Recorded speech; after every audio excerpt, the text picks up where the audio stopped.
kesibukannya apa saja, terutama sebagai ketua tim penjamin mutu di Pusdiklat. Tahun 2024 seperti apa sih? Iya, kalau soal pernah mungkin, pernah gitu ya, tapi Ngambilnya harusnya satu orang satu nih, tapi betul. ada yang ngambil 2, 3 gitu kan, jadi kadang ada yang nggak kebagian gitu. Ada hal menarik apa saja Bu yang ditemui? Nah, memang di 2024 kita fokus pada suatu instrumen yang besar saja, tapi di Salah satu ekspektasinya mungkin yang pernah disampaikan gitu, apa Bu contohnya? 2025 ini rencana kerjanya seperti apa Bu? Outputnya ataupun tindak lanjutnya yang dilakukan oleh tim penjamin mutu tuh sejauh mana sih Bu?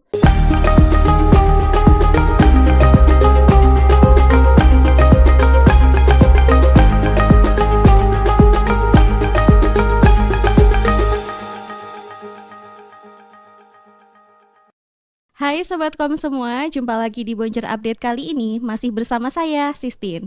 Nah, di sini kan beberapa episode bersama dengan saya terus ya. Semoga nggak bosan ya Sobat Kom semua. Supaya beda nih, kali ini saya akan memulai podcast kita dengan sebuah pertanyaan buat Sobat Kom semua.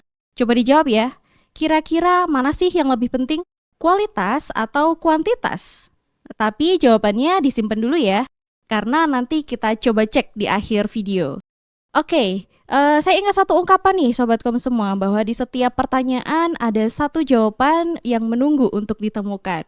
Nah, di sini untuk menjawab satu pertanyaan tersebut sudah hadir ya narasumber kita hari ini. Beliau adalah Ketua Tim Penjamin Mutu di Pusdiklat, ada Bu Iren Septin. Langsung saja kita sapa beliau. Halo Bu Iren, selamat datang di Bonjer Update kali ini. Halo Mbak Sistine, ya terima kasih sudah diundang untuk datang di Bonjer Update. Oke, senang sekali nih hari ini berjumpa gitu dengan Bu Iren. Nah, sebagai pembuka diskusi kita hari ini, Bu bisa diceritakan dulu kesibukannya apa saja, terutama sebagai Ketua Tim Penjamin Mutu di Pusdiklat. Iya, kalau akhir-akhir ini gitu ya, ini awal tahun 2025 sebagai Ketua Tim Penjamin Mutu bersama dengan teman-teman, sebenarnya dari akhir tahun 2024 sudah mencoba menyusun instrumen baru untuk penjamin mutu pelatihan sesuai dengan pedoman penyelenggaraan penjamin mutu pelatihan yang terbaru yang dikeluarkan oleh Lembaga Administrasi Negara di tahun 2024. Seperti itu Mbak Sistine. Oke, berarti menjamin semua penyelenggaraan pelatihan yang ada di Pusdiklat ya Bu ya, di semua tim kerja. Iya, betul. Oke, boleh diceritakan dulu Bu, kemarin selama pelaksanaannya di tahun 2024 seperti apa sih? Iya, di 2024 ini kan ada beberapa tim gitu ya yang menyelenggarakan pelatihan. Nah, pada prinsipnya dari penjamin mutu ini mengikuti saja gitu penyelenggaraan pelatihan dari masing-masing tim, yaitu tim teknis, fungsional, manajerial, dan GTA seperti itu. Jadi ketika suatu tim menyelenggarakan pelatihan, kita mencoba masuk untuk kita coba ukur nih capaian dari penyelenggaraan pelatihannya sesuai dengan instrumen yang sudah kita sepakati bersama. Kira-kira seperti itu Mbak Sistine. Oke, kalau boleh dirinci nih Bu Iren, saya penasaran nih sebenarnya tugas dan fungsinya tim penjamin mutu itu apa sih Bu? Iya, yang mungkin terlihat nih ya, terlihat oleh teman-teman hanyalah tim penjamin mutu pelatihan ini masuk nih ke kelas-kelas saat penyelenggaraan pelatihan. Yaitu memang menjadi salah satu tugasnya kita penyelenggaraan penjamin mutu pelatihan. Namun sebelum kita bisa melakukan penjaminan mutu pelatihan tersebut dengan instrumen, kita menyusun satu standar mutunya tersebut yang berupa instrumen penjaminan mutu pelatihan seperti itu. Jadi bisa disimpulkan ada dua nih kategori tugas besar dari penjamin mutu pelatihan. Yang pertama, membuat standar mutunya, dalam hal ini merupakan instrumen dari penjamin mutu, kemudian pelaksanaan penjamin mutu pelatihannya seperti itu Mbak. Nah, untuk instrumennya sendiri Bu, di Pusdiklat kan ada beberapa metode pelaksanaan ya. Ada online, offline, blended, dan juga yang terbaru itu kan self-paced learning ya. Nah, itu apakah ada perbedaan Bu di masing-masing metodenya, instrumennya? Iya, kalau instrumen memang saat ini yang baru terakomodir itu untuk pelatihan yang dilakukan secara onsite, kemudian online dan blended gitu ya. Untuk self-paced sendiri karena ini merupakan metode yang baru akan kita selenggarakan juga di tahun 2025 ini akan menjadi salah satu agenda kita, agenda kami gitu ya dari penjamin mutu pelatihan untuk dibahas. Kita buat satu instrumennya tersendiri seperti itu. Namun untuk yang pelaksanaan secara onsite, kemudian online dan blended, ini menggunakan satu instrumen yang sama gitu ya. Instrumennya poin-poinnya ini sama tapi nanti kita sesuaikan. Kemudian juga karena metode pelaksanaan pelatihan yang berbeda, tentu saja metode penyelenggaraan penjamin mutunya juga berbeda. Misalnya seperti ini, ketika misalnya kita mau melihat apakah pengajar atau fasilitator sudah sesuai belum nih penyampaian materinya sesuai dengan kurikulum atau RP gitu ya. Nah, kalau misalnya secara onsite di kelas, tim penjamin mutu pelatihan harus ada di kelas yang sama gitu ya untuk melakukan Oke. observasi. Sedangkan kalau misalnya untuk online itu cukup dengan menggunakan rekaman Zoom-nya saja seperti itu. Nah, ini yang membedakan antara penjaminan mutu pelatihan yang diselenggarakan secara onsite ataupun online seperti itu. Oke, berarti inovasi nanti ya yang akan dikerjakan di 2025 membuat instrumen untuk self-paced dan juga yang sudah berjalan itu kan ada hadir ya di semua kelas berarti Bu ya? Betul. Oke, nah selama hadir dan juga menjamin mutu di semua kelas itu ada hal menarik apa saja Bu yang ditemui?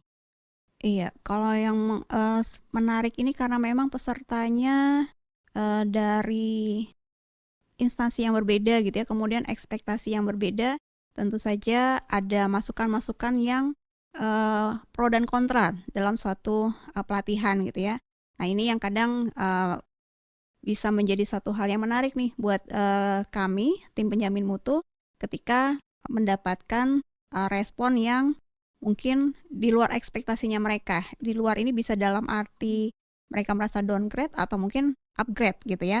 Tapi apapun yang mereka sampaikan, ini tetap kami berikan atau kami sampaikan kepada penyelenggara pelatihan dalam laporan kami ataupun nanti dalam bentuk rekomendasi seperti itu. Kemudian ada kalanya dari fasilitator atau pengajarnya sendiri gitu ya juga yang menyampaikan walaupun mungkin sudah berkali-kali nih mengikuti pelatihan atau menjadi fasilitator, tapi mungkin ada hal-hal yang mungkin dia temui kurang gitu ya. Nah, itu yang bisa juga menjadi masukan bagi teman-teman penyelenggara seperti itu lewat tim penjamin mutu pelatihan. Oke, berarti nggak cuman melihat dari sudut pandang peserta saja ya, tapi juga bisa menerima masukan-masukan mungkin ya dari tenaga pengajar. Iya, betul, karena ada kalanya terutama kalau misalnya ada kendala teknis gitu ya, yang kemudian Contohnya apa nih Bu kendala teknis nih? iya, misalnya fasilitas yang kemudian mungkin menurut mereka itu kesalahan atau kekurangan berulang gitu ya. Oke. Yang mungkin awalnya mereka mengira itu adalah kesalahan teknis biasa gitu ya. Tapi kemudian ketika nanti datang lagi, tapi kemudian Terulang lagi. ini dibenerin nggak sih gitu ya. Iya. Jadi mungkin ketika ketemu dengan teman-teman, mereka bisa menyampaikan seperti itu. Sehingga kalau misalnya suatu saat pelatihan yang sama butuh fasilitas yang sama, itu tidak menjadi kendala buat kelas tersebut seperti itu. Oke, tadi dari pengajar, kalau dari peserta nih Bu, salah satu ekspektasinya mungkin yang pernah disampaikan gitu, apa Bu contohnya? Iya, yang terbanyak sih ini soal makanan gitu ya. Oh, makanan nih. Iya, Sering jadi ini ya, masukan ya sebenarnya. betul. Karena itu mereka dapatkan setiap hari gitu ya, Oke. dari pagi sampai sore gitu ya. Dan kemudian apalagi kalau untuk pelatihan yang jangka waktunya atau waktu pelaksanaannya itu cukup panjang. Kalau misalnya ada menu yang berulang tapi terlalu cepat, itu akan menjadi suatu masukan buat teman-teman penyelenggara seperti itu ya. Kemudian mungkin juga dari ya kalau soal makanan mungkin ini selera ya gitu ya. Oke. Ada yang nggak suka terlalu manis, ada yang sukanya manis seperti itu. Nah, memang kalau dari peserta ini kebanyakan masukannya ini lebih ke terkait dengan konsumsi seperti itu sih. Oke, jadi itu tadi ya, selera ya sebenarnya ya kalau Iya, itu. betul. Tapi ada nggak sih Bu kejadian yang misalkan wah sampai nggak kebagian nih entah snacknya atau makanannya gitu pernah nggak sih? Iya, kalau soal pernah mungkin pernah gitu ya, tapi tidak yang sampai banyak yang mengalami, kemudian tidak sering juga gitu ya. Jadi biasanya juga itu informasinya langsung disampaikan oleh teman-teman ke catering gitu ya, sebagai mitranya kita juga, sehingga tidak terulang mungkin di sesi berikutnya atau di keesokan harinya seperti itu. Soalnya saya pernah ngalamin nih Bu ya. Oh, oke, ini curcol nih ya. Curcol sedikit nggak apa-apa ya. Jadi kan Oke, karena ada peserta lain yang ngambilnya harusnya satu orang satu nih, tapi betul. ada yang ngambil 2, 3 gitu kan. Jadi kadang ada yang nggak kebagian gitu. Mungkin karena demen gitu ya dengan menu yang sedang disajikan, jadi Iya, ngambilnya lebih jadi gitu. nambah dia. Oke. Jadi itu bisa juga ya menjadi catatan dari tim penjamin mutu ya. Iya, karena mungkin ini akan berpengaruh juga ya dengan mood peserta gitu ya. Mungkin istirahat harapannya mendapatkan sesuatu yang bisa membangkitkan energi gitu ya, tapi ternyata enggak, malah menurunkan mood. Nah, ini juga akan mempengaruhi performa si peserta itu di kelas Jadi seperti nggak itu. fokus nih belajarnya nih. Betul.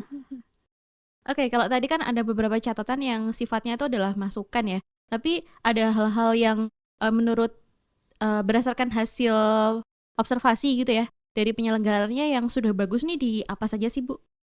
Iya. Kalau dari peserta gitu ya, kebanyakan memang memberikan respon yang baik terhadap sarana dan prasarana yang dimiliki oleh Pusdiklat Komdiji gitu ya. Apa Bu? Di sini ada apa aja Ya, misalnya prasarananya? menurut mereka kalau soal kamar itu nggak kalah oke kok dengan yang di hotel-hotel gitu ya, Wah. seperti itu. Walaupun mungkin menjadi catatan misalnya di jam-jam tertentu mungkin airnya kurang gitu ya, misalnya seperti itu. Walaupun ini juga masih dalam perbaikan. Kemudian juga fasilitas yang ada di kelas saat ini kan kita sudah menggunakan LED seperti itu ya. Kemudian juga terkait dengan ke kurikulumnya. Biasanya memang komentarnya adalah kurikulum ini atau tema pelatihan yang mereka ikuti adalah pelatihan yang memang mereka butuhkan untuk pengembangan kompetensinya mereka. Dan kemudian juga karena pengajar-pengajarnya kita juga memperkuat gitu ya, baik internal maupun eksternal, dirasa oleh peserta ini bisa memberikan tacit knowledge buat mereka terkait dengan tema pelatihan yang mereka ikuti saat itu. Seperti itu, Mbak. Oke. Lalu untuk tahun 2025 ini rencana kerjanya seperti apa Bu? Iya, kalau rencana kerja mungkin kita masih sesuaikan dengan Keplan gitu ya, 244 ini terkait dengan penyelenggaraan pelatihan di lingkungan instansi pemerintah. Jadi tetap ada 2 hal besar yang tetap akan kita kerjakan terkait dengan standar mutu pelatihan, kemudian juga terkait dengan pelaksanaan penjamin mutu pelatihannya seperti itu. Nah, untuk standar mutunya sendiri, kalau misalnya memang di 2024 kita fokus pada suatu instrumen yang besar saja, tapi di 2025 kita usahakan kita juga buat sub instrumennya seperti itu sehingga teman-teman juga bisa lebih detail dalam melakukan penjamin mutu pelatihan saat penyelenggaraan pelatihannya. Oke, lalu kemudian nih misalkan setelah ditemukan ya ada beberapa catatan, masukan, nanti outputnya ataupun tindak lanjutnya yang dilakukan oleh tim penjamin mutu tuh sejauh mana sih Bu? Iya, memang sebagai tim penjamin mutu pelatihan kita tidak memiliki kewenangan untuk langsung mengeksekusi gitu ya terkait dengan kekurangan yang dihadapi atau dialami di lapangan saat penyelenggaraan pelatihan. Jadi teman-teman penjamin mutu pelatihan hanya sebatas bisa memberikan rekomendasi baik kepada tim penyelenggara pelatihan terkait maupun juga kepada pimpinan. Jadi ketika ada hal-hal yang ditemui, kemudian ketika setiap melakukan selesai melakukan penjamin mutu pelatihan, kita menyiapkan laporan dan rekomendasi buat teman-teman penyelenggara pelatihan seperti itu. Oke, jadi setelah ada rekomendasi itu nanti baru akan ditindaklanjuti oleh stakeholder yang berkaitan langsung ya? Iya, seperti itu. Oke, kemudian selama pelaksanaannya ada kendala apa saja yang ditemui? Iya, kalau kendala yang kita temui di tahun 2024 ini terkait dengan tidak seimbangnya manpower kita di tim penjamin mutu pelatihan dengan banyaknya frekuensi penyelenggaraan pelatihan yang ada gitu ya. Ya, berapa orang sih Bu satu tim ini? Yang bisa aktif ini ya itu hanya sekitar 6 orang seperti itu. Oh, 6 orang dan harus Iya. menghandle berapa berkelas, banyak kelas ya? Iya, ini kan penyelenggaraan pelatihan kalau di tahun 2024 ini sampai ratusan ya kalau misalnya Oke. diakumulasi semua. Bahkan ada kalanya yang terakhir nih untuk PKN gitu ya, untuk kelas onsite-nya saja dalam satu kali penyelenggaraan itu secara paralel ada 6 kelas sehingga itu semua diturunkan. Walaupun teman-teman ini tadinya terbagi-bagi juga gitu ya ke masing-masing tim kerja, tapi pada akhirnya kita semua harus terlibat ketika memang ada kondisi-kondisi seperti yang tadi saya sampaikan. Ada kelas paralel dalam waktu yang bersamaan, tentu saja satu orang tidak bisa ada di 2 kelas yang berbeda pada saat yang bersamaan, sehingga semua teman-teman juga ikut terlibat seperti itu. Oke, jadi itu tadi kendala yang ditemui ya di tahun 2024. Semoga nanti semua kendalanya bisa aman ya di 2025, ditambah lagi nih personilnya gitu. Iya, mungkin Mbak Sistine mau ikutan gabung, boleh banget. Nanti ya Bu ya kita bicara setelah ini ya. Oke. Oke, terima kasih Bu Iran yang sudah hadir di podcast Bujur Update kali ini. Semoga kegiatan di tahun 2025 ini bisa berjalan dengan lancar ya. Oke, terima kasih Mbak Sistine. Ya. Oke, demikian ya Sobatkom diskusi kita bersama narasumber kita hari ini, Katim Penjamin Mutu. Nah, buat Sobatkom semua ya, perhatikan juga kalau ikut pelatihan, jangan cuma melihat kuantitas, sering ikut pelatihannya saja, tapi perhatikan juga kualitasnya. Nah, pastikan juga ikut pelatihan yang terjamin, oke, dan juga Sobatkom semua perhatikan pelatihan yang benar-benar bisa meningkatkan kompetensi. Nah, kemudian buat Sobatkom semua ya, yang penasaran ada pelatihan apa saja di Pusdiklat, jangan lupa di follow Instagramnya di @pusdiklatkominfo dan juga di subscribe channel YouTube-nya di Pusdiklat Kominfo. Oke, demikian ya pertemuan kita hari ini. Sampai jumpa di episode berikutnya.